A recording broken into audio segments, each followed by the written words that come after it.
Salut à tous, bienvenue sur Overclex. Alors aujourd'hui je vais vous parler de la carte mère MSI Z370 Goodlike Gaming et plus particulièrement du réglage de mon i5 au 8600K et de mon kit mémoire G-Skill dans le BIOS. Donc c'est-à-dire comment régler les paramètres de mon kit mémoire et vous montrer comment j'ai pu pousser mon i5 8600K à 5 GHz.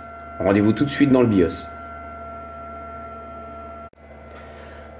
Alors nous voici dans le BIOS donc de notre MSI Z370. Alors dans un premier temps on va s'occuper de paramétrer correctement notre kit mémoire. Donc pour rappel, le kit mémoire que je possède est un G-Skill Trident Z composé de 2 barrettes de DDR4. Alors comme on peut le voir, voici ces paramètres. Donc une fréquence à 3600 MHz, des timings en 15, 15, 15, 35 pour une tension de 1,35 volts. Deux manières, soit je peux régler la fréquence, les timings et la tension manuellement, ou soit je peux activer le profil XMP. Pour faire simple, les barrettes disposent d'un profil qui est intégré au sein des barrettes, que la carte mère est capable de lire. Donc je vais directement aller dans la partie OC, je vais descendre dans les paramètres qui concernent la mémoire. Voici, et donc je peux activer le profil XMP, donc c'est-à-dire que si j'active mon profil XMP, je vais directement avoir la bonne fréquence, les bons timings et la bonne tension. Si on jette un œil ici au-dessus, on voit que pour l'instant, par défaut, la carte mère a placé mon kit à 2133 MHz. Ce serait dommage de le laisser à cette fréquence-là, alors que le kit est capable de faire bien mieux, avec des timings bien meilleurs. Donc ce que je fais, c'est que j'active, donc je vais activer le profil XMP. Alors comme on peut le voir, on va passer de 2133 à 3600 MHz. Il suffit ensuite que je valide et que je reboote ma carte mère. Donc save, exit. Je vais sauver les changements que je viens de faire et rebooter. Alors on a une dernière petite information donc, qui récapitule les différents changements que j'ai fait. Ici j'ai juste activé mon profil XMP. Je valide. Et la carte mère redémarre avec le profil XMP chargé. On va laisser le chargement de Windows 10 pour directement vérifier avec CPU-Z si le profil mémoire est correct.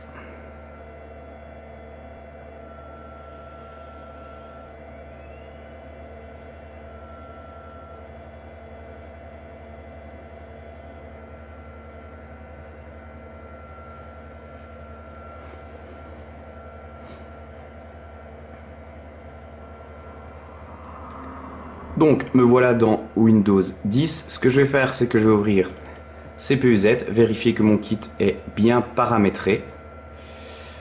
Donc pour ce faire, je vais aller voir dans l'onglet Memory.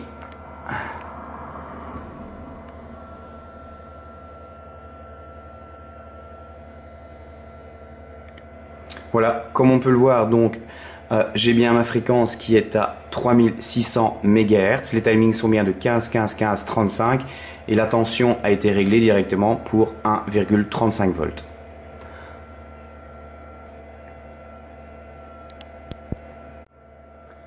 Alors, on se retrouve toujours donc dans le BIOS de ma MSI Z370. Je vous ai montré précédemment comment faire le réglage du kit mémoire en activant le profil XMP. Ici, pour ceux que ça intéresse, je vais vous montrer comment régler manuellement la fréquence, les timings et la tension pour mon kit mémoire. Donc je vais toujours dans la partie OC, je descends toujours dans la partie mémoire. Alors, j'ai plusieurs parties. D'accord, voici la première partie que vous pouvez laisser en auto. J'expliquerai dans une vidéo prochaine pourquoi on a du 100 MHz et du 133 MHz. Donc cette partie-ci, je la laisse en auto. Ici, on peut voir qu'à l'heure actuelle, la mémoire est réglée sur 2133 MHz. Je vais donc choisir la fréquence de 3600 MHz qui correspond donc à mon kit mémoire. Donc la fréquence est réglée. Maintenant, je vais descendre au niveau des timings. Donc voilà, je vais choisir donc mes timings qui sont de 15, 15, 15 et 35. je reviens en arrière, donc ma fréquence est réglée, mes timings sont réglés. Maintenant, ce qu'il va falloir que je fasse, c'est régler la tension du kit mémoire si je ne l'augmente pas, parce que par défaut, je pense que de mémoire, elle est à 1,20 volts. Si je ne l'augmente pas, je risque d'avoir ma carte mère qui refuse de booter avec un code erreur mémoire. Donc ici, mon kit tourne à 1,35 volts. Donc voilà, j'ai validé. J'ai mis ma fréquence, j'ai mis mes timings, j'ai mis la tension du kit. Je quitte. Comme tout à l'heure, je vais redémarrer la carte mère. Donc sauver les changements et redémarrer. J'ai un petit résumé de ce que j'ai fait. Donc on voit que j'ai changé la fréquence, j'ai augmenté la tension de 1 volt à 1,35 volts et j'ai bien confirmé les timings en 15, 15, 15, 35. Je peux redémarrer.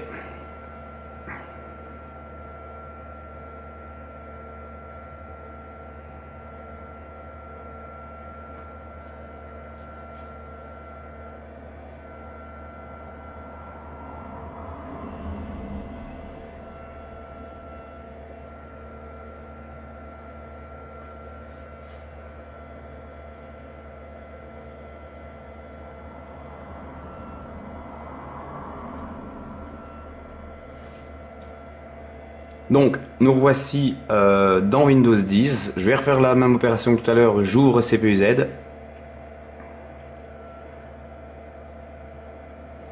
Je vais dans mon onglet mémoire et on va vérifier tout de suite que les réglages ont bien été pris en compte, comme tout à l'heure. Donc, effectivement, je me retrouve donc avec ma fréquence de 3600 MHz, mes timings qui sont en 15, 15, 15, 35. Nous revoici dans le BIOS pour la dernière étape. Donc comme je vous l'ai dit dans l'article, le 8600K que je testais, c'était la première fois que je le testais, donc je ne savais pas du tout ce qu'il valait. Comment j'ai fait pour pré-tester le processeur? Donc je suis allé dans l'onglet OC, j'ai décidé de prendre un coefficient multiplicateur de 45 pour booter à 4500 MHz avec une tension CPU d'1,20 volts. Alors, pourquoi? Parce que c'est un bon équilibre. Ce que j'ai fait une fois dans Windows 10, c'est que j'ai lancé des Cinebench R15. Si ça passe, je montais à 40, je modifiais le coefficient multiplicateur à 46. Si ça passait, toujours 47, 48. Si j'avais un souci, ben, soit j'augmentais un peu la mémoire, la tension du CPU, afin de voir jusqu'où je pouvais aller pour 5 GHz. Donc, ce que je vais faire ici, c'est que voilà, donc le ratio va s'appliquer à tous les corps. Ça, on laisse all core. Je vais choisir donc ici, je vais pas mettre 45, je vais mettre 50 directement parce que maintenant je sais ce que vaut mon CPU. Donc je valide 50. On voit que on va passer de 3600 MHz à 50. Pour ce faire, je vais, alors ouais, on a le dynamic ratio. Moi, je vais le mettre en fixe pour qu'il ne bouge pas et que tous mes cœurs restent bien en 50 fois. Alors je vais descendre, augmenter, aller dans la partie voilà des tensions et la tension du CPU core, je vais la mettre à 1,18 volts. Maintenant voilà, moi c'est des tests que j'ai fait avant, donc je sais ce que ça vaut. Je vous l'ai dit, le conseil pour moi, ça serait de commencer à 45 x 100 à 1,20 volt, de faire des tests. Moi, c'est ce que j'avais fait avec 1,20 volt. Quand je suis arrivé à 5 GHz et que ça passait toujours, ben, j'ai commencé à descendre un peu la tension et je me suis rendu compte que ben, voilà, 1,18 c'était la limite où ça pouvait passer. Je valide. Je fais comme pour la mémoire, je vais quitter, redémarrer la carte mère. Alors, on voit que j'ai changé le ratio qui était en auto, je l'ai mis sur 50. Je suis passé pas en mode dynamique, mais en mode fixe et j'ai augmenté la tension à 1,18 volts. Je valide.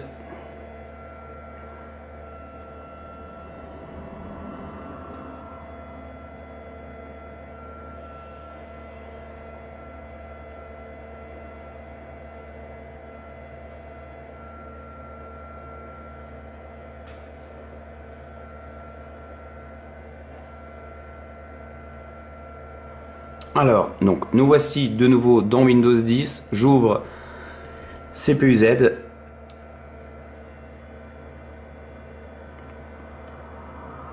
Voilà, donc si on vérifie, si on zoome pour vérifier, on va bien voir que je suis bien à 5 GHz, 5000 MHz en 50 x 100. Je peux vérifier avec un clic droit, vérifier que tous les cœurs sont bien à la même fréquence. Ma mémoire est bien réglée toujours en 3615 15 15 35. Je vais laisser cette fenêtre-ci. Ah, je peux pas aller. Il faut que je dézoome.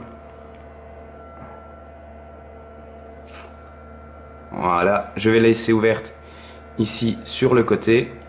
Je vais ouvrir donc Cinebench R15 qui est un soft 2D qu'on utilise souvent pour tester, biner les CPU. Donc voilà, je vais lancer le test CPU afin de vérifier que ça passe.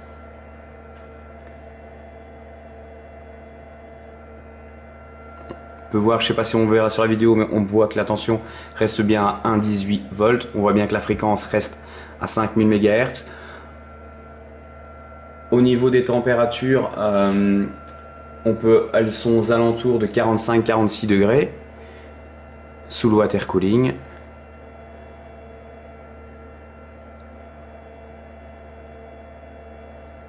Voilà, le run c'est terminé. J'ai donc un score de 1265.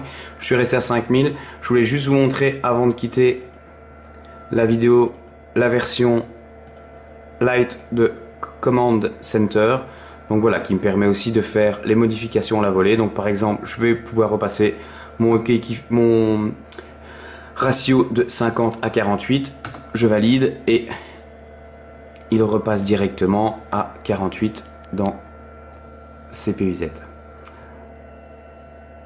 Donc voilà, j'espère que cette vidéo vous a plu. Si c'est le cas, n'hésitez pas à me laisser un petit pouce vers le haut. Si vous avez besoin d'autres tutos, d'autres infos, laissez-moi un petit commentaire sous la vidéo et je me ferai un plaisir de vous réaliser une prochaine vidéo. À très bientôt.